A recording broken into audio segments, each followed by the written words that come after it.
नमस्कार दोस्तों, success study follow the YouTube channel में आपका स्वागत है। जैसा कि हम सभी जानते हैं, वर्तमान समय में इंग्लिश का वर्चस्व बढ़ता ही जा रहा है और इसी कारण से पेरेंट्स अपने बच्चों को ऐसे विद्यालयों में प्रवेश दिलवाते हैं जहां पर शुरुआत से ही अंग्रेजी पढ़ाई जाती है। यह हर पेरेंट्स की कामना होती है, लेकिन समस्या यह है कि छोटे बच्चों को इंग्लिश कैसे पढ़ना सिखाएं। और लगभग यही समस्या प्राथमिक कक्षाओं में पढ़ाने वाले हमारे शिक्षक साथियों की भी रहती है कि इंग्लिश छोटे बच्चों को कैसे सिखाई जाए, क्योंकि उन्होंने पुराने तरीके से जब इंग्लिश सीखी थी तब मीनिंग्स याद किए, मीनिंग्स याद करने के बाद में सेंटेंस पढ़ना सीखा और जितने मीनिंग्स याद थे उतने वर्ड्स पढ़ पाते थे। उसके अलावा वर्ड्स पढ़ना दूभर था।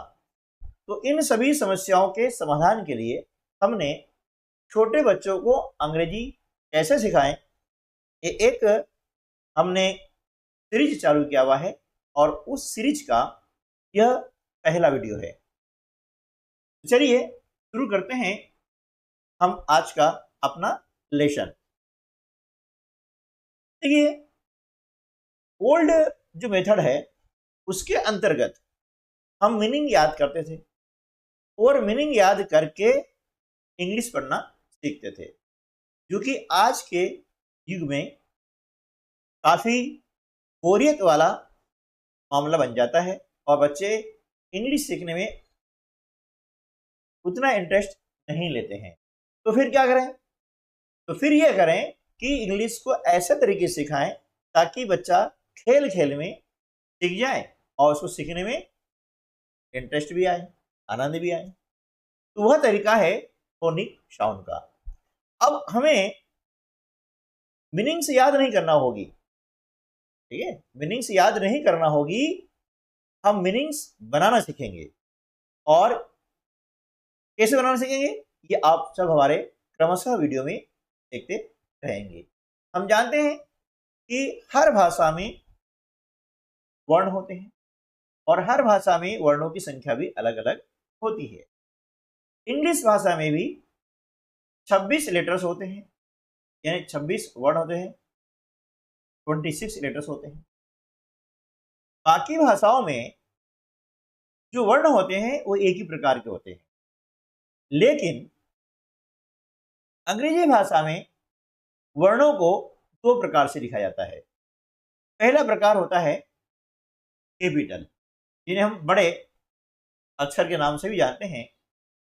ये वर्ण कैपिटल लेटर्स कहलाते हैं, ये इनके नाम हैं और ये कुल मिला करके 26 लेटर्स हैं। अब ये हो गए कैपिटल। इन्हीं लेटर्स को लिखने का एक और तरीका होता है जिसे हम बोलते हैं स्मॉल लेटर्स, और वो लेटर्स कुछ इस प्रकार के होते हैं, ठीक है? नाम इनके वही हैं, यानी ए जो है इस प्रकार से यदि लिखा जाता है कैपिटल में, ये ए होगा, ये होगा स्मॉल, है ना? ये कैपिटल है और ये स्मॉल। इंग्लिश लिखने में सबसे ज्यादा स्मॉल लेटर्स का ही उपयोग किया जाता है। कैपिटल लेटर का उपयोग बहुत कम किया जाता है। कहाँ करते हैं ये सब हम जो है अगली वीडियो में सीखेंगे। अब देखिए, इन 26 लेटर्स में से आप देख रहे हैं कि 5 लेटर्स आपको रेड कलर से दिखाए गए हैं, ए, ई, आई, ओ। ये 5 लेटर बहुत ही विशेष हैं और इन्हें हम कहते हैं वावेल, है ना? हर भाषा में वावेल और कॉन्सोनेंट आता है, स्वर और व्यंजन आता है। हिंदी में बोलते हैं इनको हम स्वर। अब 5 वावेल कौन कौन से हैं?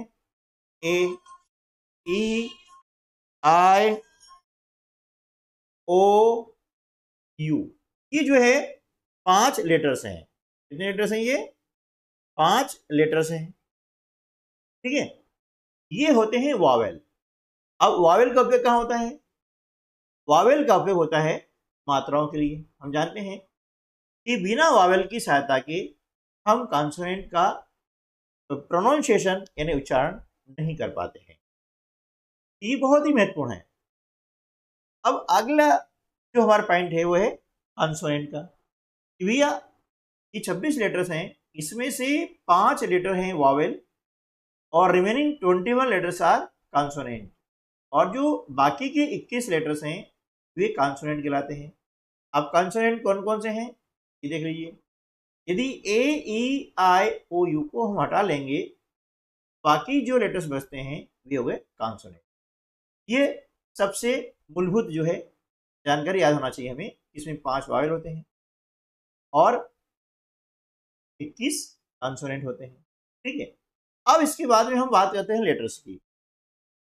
अब अन्य भाषाओं में क्या होता है, जैसे हिंदी भाषा है, हिंदी भाषा में क्या होता है कि वर्ण का जो नाम है वही इसकी ध्वनि है, लेकिन इंग्लिश में ये नहीं है और इसी कारण से इंग्लिश कठिन पड़ती है, इसको सीखना पड़ता है।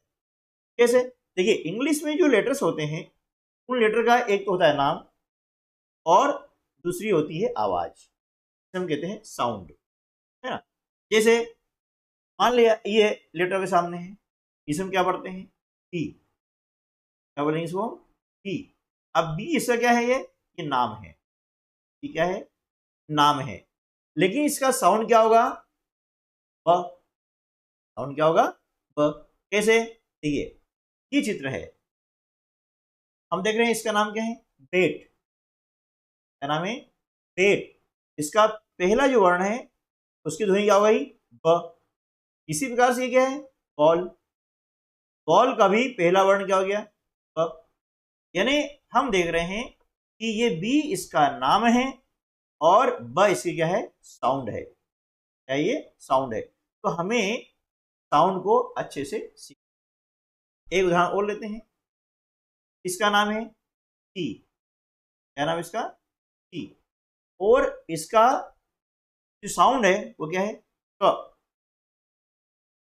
इसके अलावा इसका साउंड स होता है, लेकिन अभी हम यहाँ उसकी बात नहीं कर रहे हैं।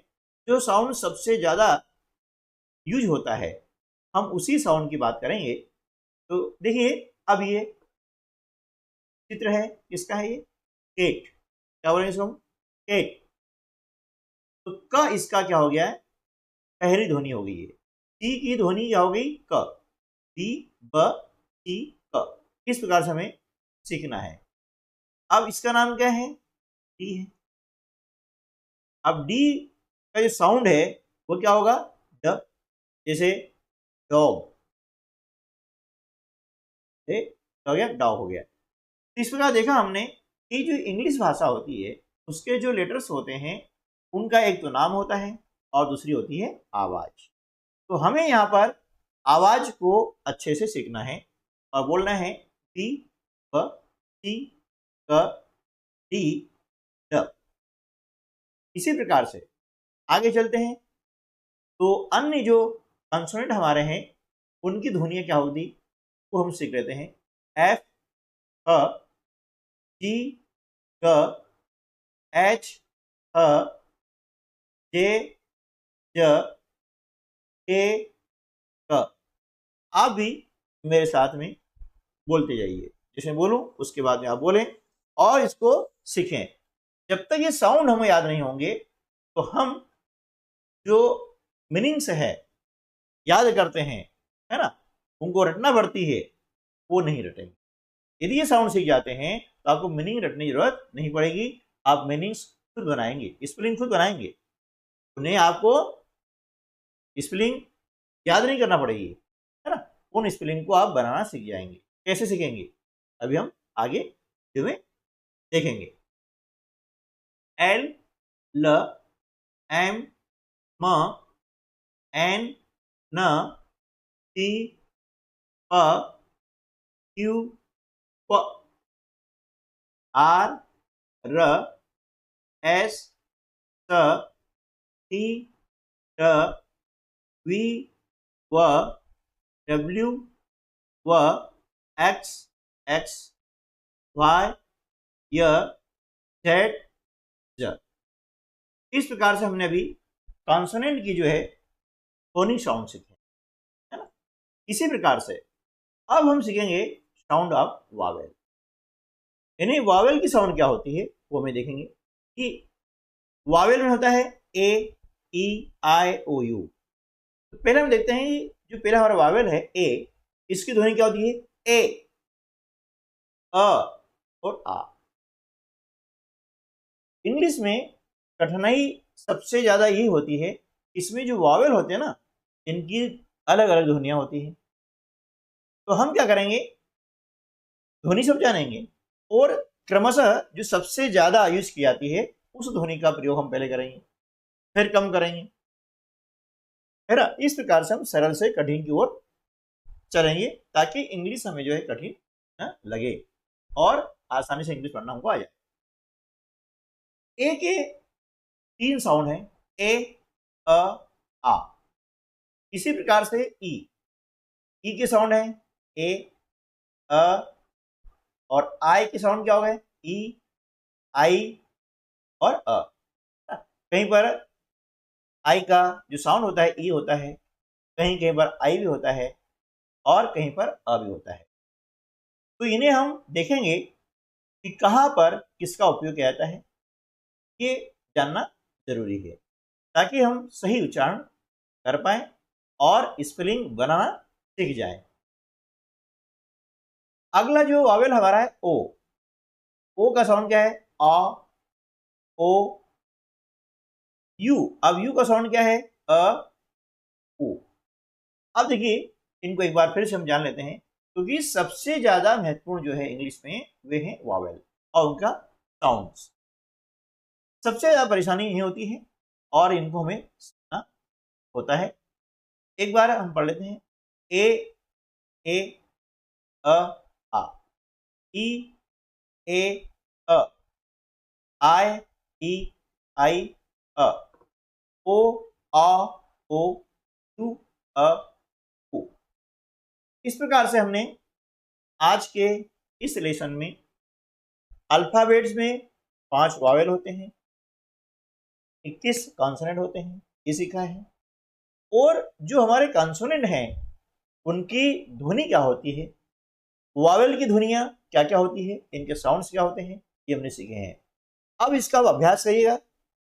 इसका उपयोग हम अगले वीडियो में यानी लेसन 2 में कैसे करेंगे ये हम सीखने वाले हैं।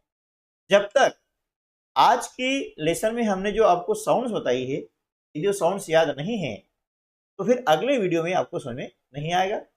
और ये जो वीडियो है ये सबसे प्रथम जो मूलभूत आवश्यकता है उसके लिए है।